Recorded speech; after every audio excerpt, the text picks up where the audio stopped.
Galatooma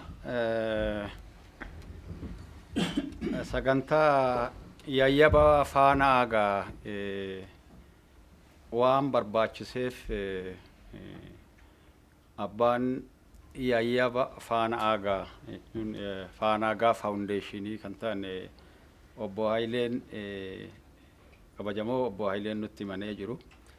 Ani kadabarsuu barbaadu guyyaa yayyaba kanaa sadaasaa 23 yookaan akka lakkoofsa faranjiititti December 3 Decemberii 3 sanbata guddaa dhufu waan ta'eef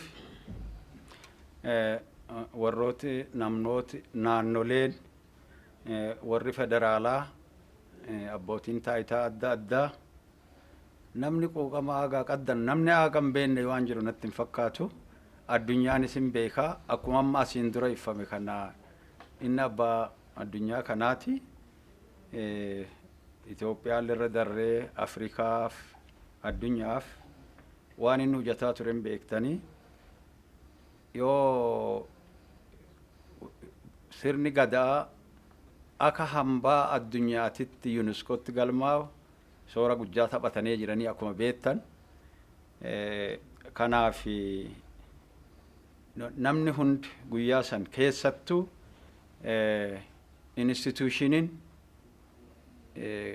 adda addaa yuunivarsiitoota instituutioniin keessattuu qo'annoo gadaa qabdufaa kan Oromiyaa keessa jiranus jiru.